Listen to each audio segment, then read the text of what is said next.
Wow. So this is what it's like being up here. I still remember. Only vaguely. Ladies and gentlemen, would you believe that it has been at least 2 very, very long months since my last speech up here? And as a result, I feel like I owe the newer members sort of an icebreaker.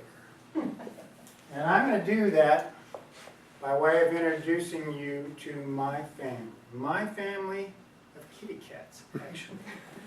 And thus myself. First, a couple of things you may or may not know about kitty cats. Most families of kitty cats, mamas and their kittens, don't stay together very long. They tend to get separated pretty quick. One result is that after the kittens are grown up, mamas really don't want to have very much to do with their kittens at all. They'd just rather be left alone. They're done with motherhood.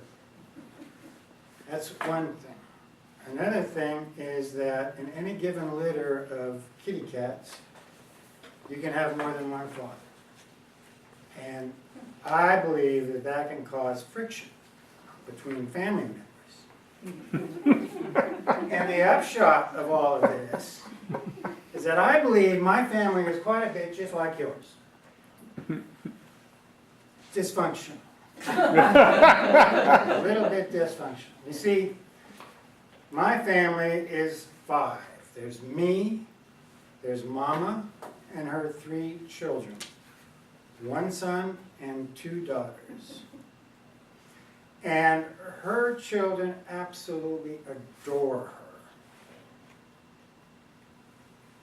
But since they're grown up, she pretty much doesn't want to have anything to do with them anymore. And as a result, when they follow her, and they do follow her, she hisses at them constantly and tells them to get away. Another ramification is that every day when we get up, she goes out, crosses the street, climbs a 7-foot-tall fence, and gets into my neighbor's backyard and stays there all day long until I bring her back in the evening for dinner. Whereupon she goes into her hiding place and just waits for somebody to walk by and hisses at her. And that's my mother.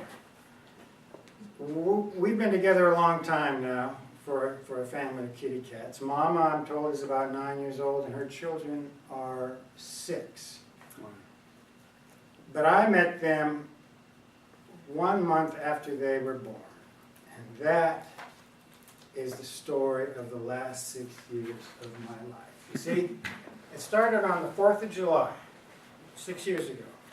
And I was on my front porch watching the evening fireworks in Martinez off in the distance as it was twilight and the sun was just going down. When, all of a sudden, out of the corner of my eye, I saw something. And it was a little ball of black fur slowly creeping along my garage wall to the 2 feet to my juniper hedges. He crawled underneath that. Well, I'm standing there and I'm trying to figure out, what did I just see? I mean, that's bigger than a mouse. Another cat came crawling along right behind it and followed it right into the hedge. Ladies and gentlemen, I had just met my adopted son and his mother. Now, I don't remember exactly how it happened, but in the next few days I discovered that they were living on the side of my house in a little crack between my wooden fence and a shed that I had. Perfect spot to hide kitties chosen by a perfect mother. And I say kitties because I discovered there were 2 daughters there as well. And so over the next few months, panic-stricken, I was calling up rescue groups and whatnot, and I finally came across one angel and her rescue group, Kelly Perry. She told me how to go about what needed to be done. And so she loaned me some cages, and I trapped all 4 of my kitties one by one so that they could be spayed and fixed.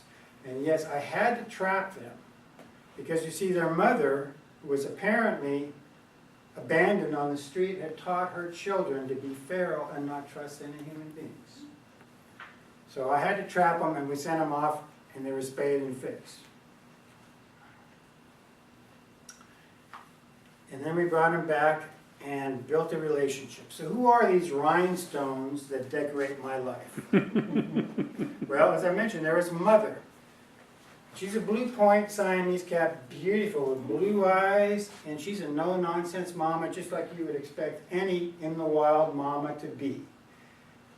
She hid, she protected, she fed, and she even taught her kittens how to hunt before I came along.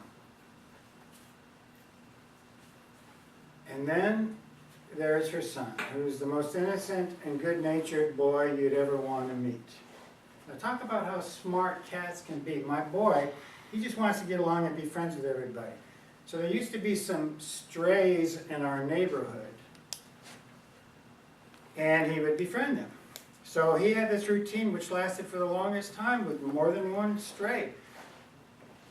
He would come up to the back door and ask for food, and I'd put food out for him and then go away. And then he would immediately retreat behind this nearby fence. And meanwhile, this stray would come out of hiding up to the food and be eating.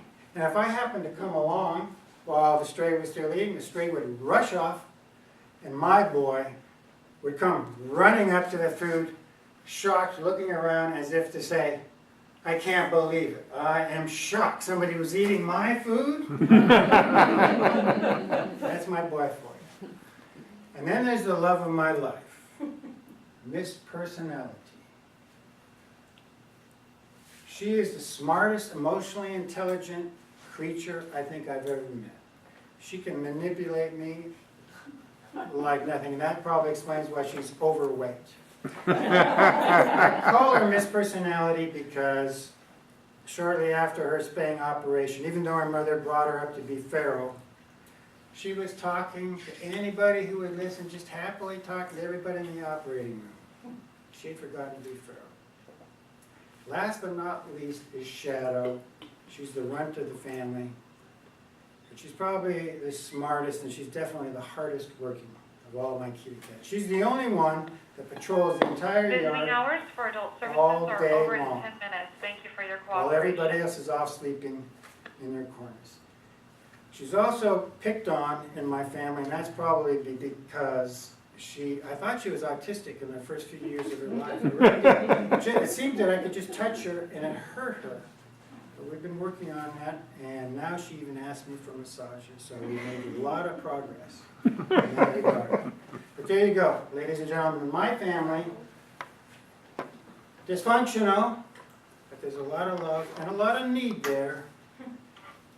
Indispensable.